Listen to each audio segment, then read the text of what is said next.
Supongamos que la ciudad fronteriza del rey erige una torre, construyéndola sobre un terreno que la hace sólida e indestructible. Los que están dentro de la ciudad están seguros y los enemigos externos se mantienen a raya.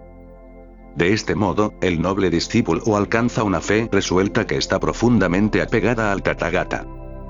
Una vez que la facultad de la fe se establece, nunca seguirá a los ascetas y sacerdotes externos, ni a los dioses, Amra, Brahma ni a ningún otro ser mundano. A esto se le llama el noble discípulo que alcanza la torre de la fe, que elimina lo que es malo e inhábil y cultiva las buenas cualidades. Buda, se nos ha dicho o hemos escuchado que el apego a cualquier cosa es dañino. Medita dentro de ti mismo y reflexionas cuáles son tus apegos internos y externos. Con internos quiero decir aquellas creencias, comportamientos, deseos internos. Cualquier cosa que sientas que la repites una y otra vez y que al final nunca resulta provechosa, esas cosas son apegos internos. Los apegos externos, por igual, son personas y bienes materiales que al final resultan en frustración y conflictos. Pero estos apegos no lo vemos. Normalmente, somos más conscientes de un apego cuando este es nuevo. Los apegos con lo que cargas toda tu vida se vuelven tan invisibles y por eso seguimos hablando en contra del apego sin ser consciente de los montones de apegos que aún albergamos dentro de nosotros. ¿Cómo se puede ser consciente y acabar con estos apegos que han hecho sus raíces en lo más profundo de nosotros? Apegándote a lo opuesto. Porque para sacar o mover cualquier cosa siempre se requiere una fuerza opuesta, no hay otra forma. Solo cuando sacamos aquel clavo, aquella espina con una fuerza externa, entonces no es necesario hacer más esfuerzos, uno descansa en el alivio. De la misma forma, debemos apegarnos a lo que es sano, beneficioso, puro, que sirva como fuerza opuesta para sacar los profundos apegos dentro de nosotros y a lo mejor que nos podemos apegar, a lo más puro y beneficioso que nos podemos apegar es a las enseñanzas del Buda. No te sientas mal si todo el día y todo el tiempo estás pensando en el Buda, estás leyendo sus enseñanzas, estás reflexionando. Siempre nos sentimos extraños cuando un nuevo apego está empezando a tomar fuerzas, pero la diferencia es que ahora eres consciente. Tus anteriores apegos eran inconscientes, ahora te apegas de forma consciente para crear en ti una fuerza opuesta. Para sacar el clavo, la espina tan profundamente enterrada dentro de ti. Cuando la espina ya está afuera, naturalmente sentirás un enorme alivio, una paz. Ahora deja que tu mente descanse en la ecuanimidad.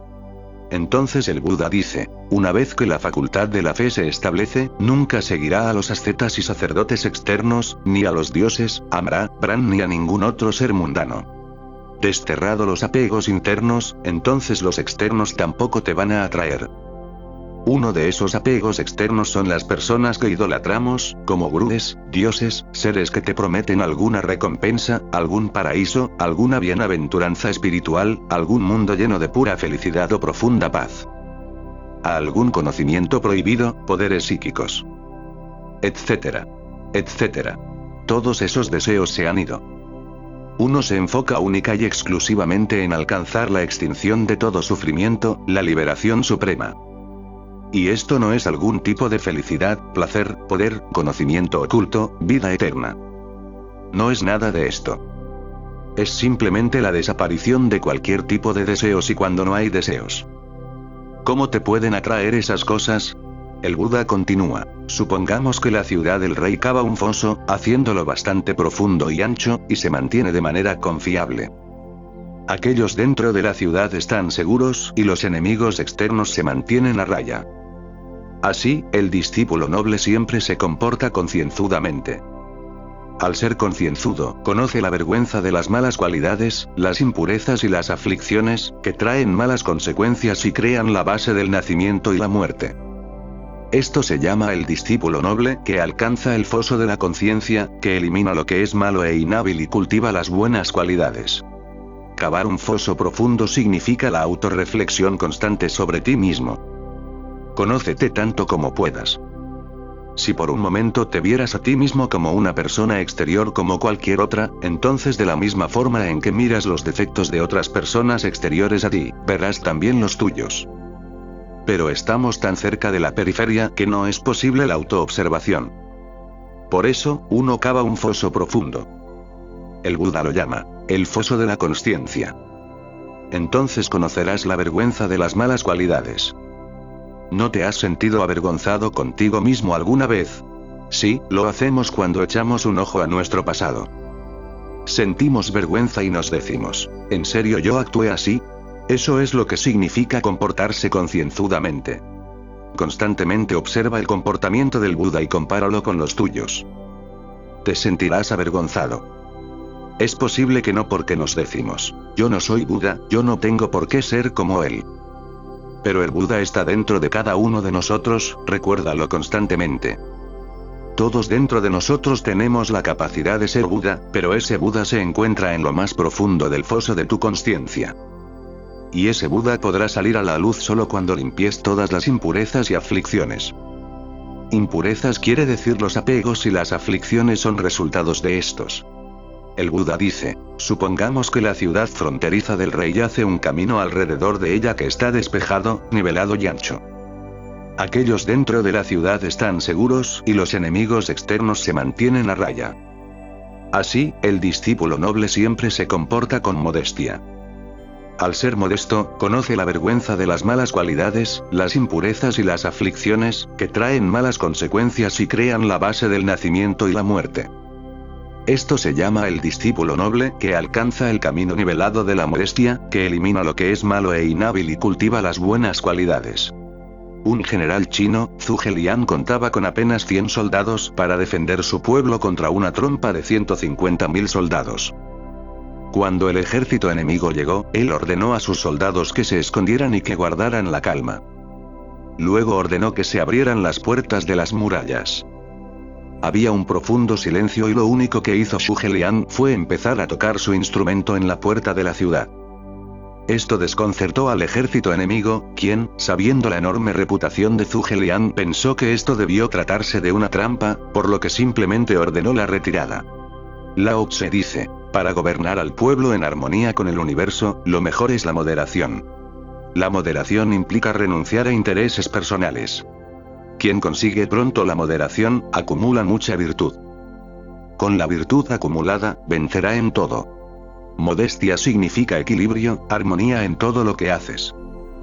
Durmiendo, comiendo, caminando, meditando. Cuando actúas de esta forma te vuelves una persona cada vez más silenciosa, misteriosa. Y solo cuando eres de esta forma estarás protegido.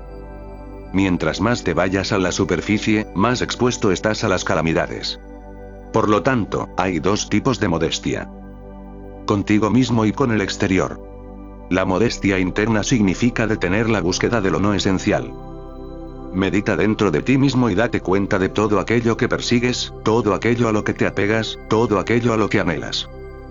Muchas cosas son realmente tan insignificantes. Un día Diógenes caminaba por el mercado de Atenas y se reía a carcajadas. Se le preguntó, ¿por qué te ríes? Él contestaba, me río en ver cuántas cosas hay que no necesito. Si tu mayor deseo es alcanzar la paz o la felicidad interna, detén de inmediato esta búsqueda desenfrenada. Ve hacia adentro y esconde tus armas. Y entonces los enemigos darán media vuelta. Pero requiere práctica, práctica constante. Hasta que seas un ser totalmente nuevo, irreconocible, misterioso, silencioso. Ya te conocen demasiado, por eso sufres. Vuélvete silencioso y misterioso, contigo mismo y con el mundo. El Buda continúa, supongamos que la ciudad fronteriza del rey reúne un cuádruple ejército de tropas de elefantes, tropas de caballos, tropas de carros y tropas de a pie. Los que están dentro de la ciudad están seguros y los enemigos externos se mantienen a raya. Así, el noble discípulo siempre se conduce con energía. Detiene lo que es malo e inhábil y cultiva buenas cualidades. Constantemente se motiva a sí mismo para estar concentrado y resuelto, haciendo raíces de bondad y no abandonando el esfuerzo. Esto se llama el noble discípulo, que alcanza el ejército de energía, que elimina lo que es malo e inhábil y cultiva buenas cualidades. Estar motivado, energético es lo más esencial en la búsqueda espiritual. Incluso si cultivas la constancia, pero no hay motivación, entonces la práctica no tendrá mucho fruto.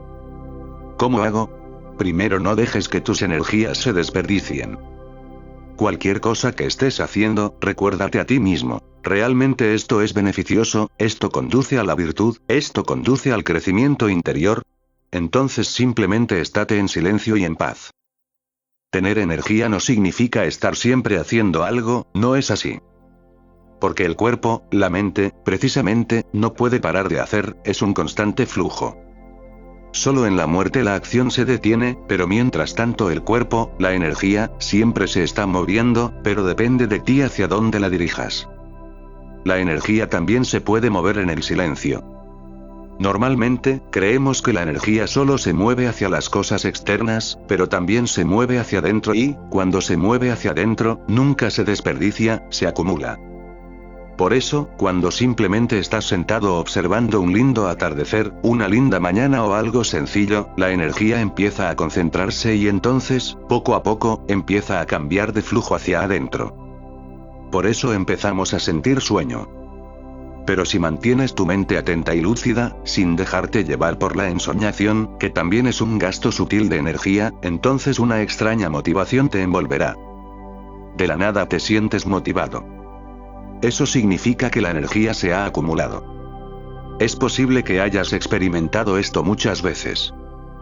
Poco a poco te quedas en silencio y, de repente, la mente se vuelve más inteligente, más lúcida, le llegan más ideas. Si diriges esa motivación a la meditación, entonces siempre habrá motivación porque la meditación, incluso, la aumenta cada vez más. Por eso la meditación nunca cansa. Parece cansar cuando todavía no hemos controlado nuestros apegos a las cosas externas.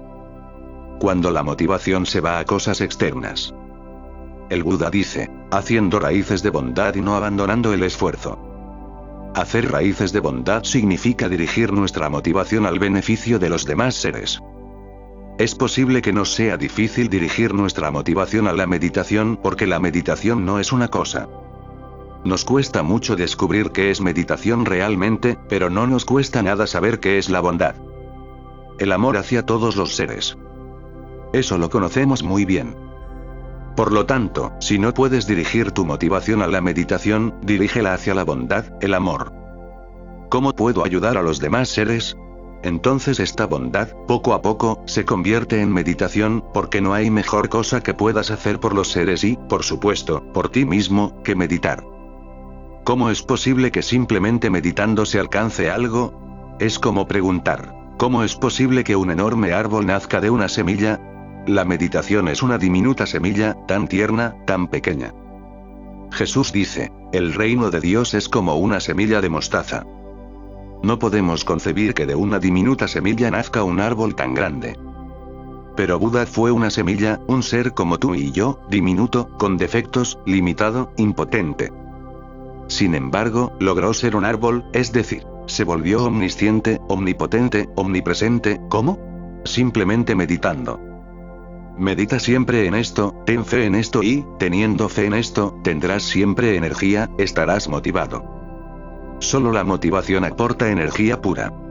El Buda continúa. Supongamos que la ciudad fronteriza del rey prepara armamentos, como arcos, flechas, lanzas y picas. Los que están dentro de la ciudad están seguros y los enemigos externos se mantienen a raya. De este modo, el noble discípulo aprende ampliamente y es muy versado. Retiene, no olvida y acumula un amplio conocimiento sobre el Dharma que es bueno al principio, bueno en el medio y bueno al final. Su contenido y expresión presentan perfecta y puramente la práctica religiosa. Aprende ampliamente y es muy versado en tales cosas. Las recita hasta 1000 veces, las investiga en su mente y las penetra profundamente con una visión clara. A esto se le llama el noble discípulo que alcanza los armamentos de ser muy versado, que eliminan lo que es malo e inhábil y cultivan buenas cualidades. Todo nuestro mundo, esta experiencia de vida ilusoria, está contenida en este diminuto cerebro. Y este diminuto cerebro comprende la realidad a través de las palabras, nombres y símbolos. La comunicación es una de muchas cualidades inherentes al ser humano, es lo que nos hace ser humanos. Por las palabras y los símbolos es que hemos avanzado, evolucionado. También, por el mal uso o interpretación de las palabras y los símbolos, es que hemos retrocedido muchas veces. Por eso, en los tiempos del Buda se confiaba más en la transmisión oral que en la escrita. Porque un libro se puede perder, pero aquello que está en tu mente permanece, nadie te lo puede quitar. Pero hemos perdido la capacidad de retener tanta información. Incluso para retener información, tienes que tener un cierto lenguaje. Algunos animales tienen su propio lenguaje, aunque no tan desarrollados. El lenguaje es un mapa, una guía, que nos ayuda a tener un conocimiento más complejo del mundo que nos rodea. Por eso el Buda exige a sus discípulos retener, estudiar profundamente las enseñanzas. Cuando el Buda murió, sus discípulos le preguntaron quién sería su sucesor y el Buda respondió: el Dharma es el sucesor. El Dharma, es decir, las enseñanzas, son tu maestro ahora. Mientras no encuentres a un Buda, deja que las enseñanzas sean tu maestro. Hay personas que denigran el estudio y confían más en una experiencia personal. Ciertamente, la experiencia personal es más superior que el estudio, pero si se tiene una experiencia sin estudio, ciertamente se malinterpretará. Por ejemplo, en la antigüedad los griegos veían rayos en el cielo y decían: Zeus está furioso. Ciertamente, ellos tienen la experiencia de ver el rayo, pero un mal conocimiento de lo que es realmente. Del mismo modo, la experiencia y el conocimiento siempre tienen que ir de la mano. Si no hay conocimiento previo, entonces no es posible meditar porque te sentirás perdido. Si no te sientes perdido al meditar, entonces no necesitas meditar en absoluto, ya tienes la meditación en la palma de la mano. Pero todo el mundo se siente perdido al meditar debido al poco estudio de las enseñanzas, debido a la poca memoria. Porque puedes leer, escuchar constantemente a tu maestro, pero si no retienes lo que escuchas, entonces cuando medites estarás perdido, porque no puedes hacer dos cosas a la vez, es decir, leer o escuchar a tu maestro y meditar a la vez. Solo cuando retienes las enseñanzas con profunda comprensión, entonces, puede que te sientas perdido, eso es seguro, pero ahora tienes una guía interna. Todo el que empieza a emprender un viaje espiritual siempre se sentirá perdido en la meditación, así que no te preocupes, eso es normal, tiene que ser así. Tiene que ser así porque te sientes perdido incluso en tu vida cotidiana, ¿cómo no te vas a sentir perdido también en la meditación? Siempre te has sentido perdido toda tu vida. Alguien que ya no se siente perdido en la meditación es alguien que lo ha alcanzado, que se ha iluminado. Sentirse perdido es normal, pero puedes hacer algo, puedes hacer la diferencia. La diferencia que puedes hacer es que ya tengas un mapa interno, una guía interna, y esa guía se consigue estudiando el Dharma, las enseñanzas del Buda. Solo entonces podrás, poco a poco, encajar las piezas y de repente ya no te sentirás perdido, y en ese momento ocurre realmente la meditación. Supongamos que la ciudad fronteriza del rey designa a un comandante para que vigile sus entradas, que sea ingenioso, inteligente, valiente y astuto. Él permite la entrada a quienes son buenos y prohíbe la entrada a quienes no lo son. Los que están dentro de la ciudad están seguros y los enemigos externos se mantienen a raya. De este modo, el noble discípulo siempre se comporta con atención plena. Logra la atención correcta, recordando siempre y sin olvidar lo que se practicó hace mucho tiempo y lo que se escuchó hace mucho tiempo. Esto se llama el noble discípulo que alcanza el comandante de la atención plena que vigila las entradas, que elimina lo que es malo e inhábil y cultiva las buenas cualidades. Todos los pasos anteriores siempre conectan con el siguiente. Atención plena significa que ahora no solo retienes el conocimiento, sino también tu consciencia. La consciencia y el conocimiento comparten la misma cualidad, que es que se pueden olvidar. Aún así, la consciencia se olvida más fácil porque no es una cosa, no es un objeto, sino una cualidad. Por ejemplo, ser inteligente no es una cosa, sino un talento, una habilidad. De la misma forma, ser consciente o tener atención plena es una habilidad que se desarrolla con la repetición constante, el recuerdo constante. Aún así, la consciencia es más sutil que la inteligencia. Algunas habilidades se quedan contigo el resto de tu vida, pero la consciencia se puede perder mucho más fácilmente. La habilidad de ser consciente no es algo muy popular. ¿Por qué? Porque es algo tan natural que pasa por alto. Del mismo modo que somos indiferentes al viento, pero, sin embargo, sin él no podemos vivir, también somos indiferentes a la consciencia y sin consciencia no puede haber inteligencia, ni sabiduría, ni amor, ni paz, ni creatividad. El Buda dice, logra la atención correcta, recordando siempre y sin olvidar lo que se practicó hace mucho tiempo y lo que se escuchó hace mucho tiempo. Cualquier experiencia espiritual que hayas tenido o cualquier momento en tu vida en que te hayas sentido realizado, pleno, inteligente, en paz, recuérdalo siempre en tu corazón, solo para ti mismo. Pero normalmente, cuando tenemos alguna experiencia espiritual o un estado mental dichoso, corremos a decírselo a los demás y nos hacemos gurúes. Tener para ti y solo para ti el recuerdo de esas experiencias o estados mentales. ¿Has notado que cuando recuerdas algo vergonzoso o algo gracioso, inmediatamente sientes que revives esa experiencia? Recuerdas un chiste y te vuelves a reír como si lo hubieras escuchado por primera vez. Esto quiere decir que el simple hecho de recordar puede transformar tu química, tu estado de ánimo, tu conciencia. Evita recordar cosas triviales o negativas. El Buda dice en el Dhammapada, así como la abeja liba en la flor, sin dañar su color y esencia, y luego se aleja, llevándose únicamente la miel, así el sabio pasa por esta existencia. Así, debes recoger solamente la miel de tu pasado. Hay 3 cosas que siempre debes recordar: las enseñanzas, la experiencia y la consciencia. Toda la práctica espiritual se basa en el recuerdo. Y todo el sufrimiento y la inconsciencia se basa en el olvido. Recordar es ser consciente, olvidar es volver a dormirse. Supongamos que la ciudad fronteriza del rey construye una muralla alta, la hace muy fuerte y la recubre con cal. Los que están dentro de la ciudad están seguros y los enemigos externos se mantienen a raya. De este modo, el noble discípulo cultiva la sabiduría. Observa la ley del ascenso y la decadencia y alcanza la noble sabiduría y la visión que concuerdan con este conocimiento. Lo discierne y lo comprende para terminar correctamente con el sufrimiento. A esto se le llama el noble discípulo que alcanza la muralla de la sabiduría, que elimina lo que es malo e inhábil y cultiva las buenas cualidades. La ley del ascenso y la decadencia quiere decir la ley del karma. El Buda decía que la única distinción entre los seres inferiores y superiores son sus acciones. Por supuesto, en la verdad última no hay seres ni inferiores ni superiores, pero hablando desde la verdad convencional, sí los hay. Buda dice, observa la ley del ascenso y la decadencia y alcanza la noble sabiduría y la visión que concuerdan con este conocimiento. Si la realidad última y la realidad convencional no se encuentran, es decir, no concuerdan, entonces todavía no has alcanzado la noble sabiduría. En ti aún hay distinciones, preferencia.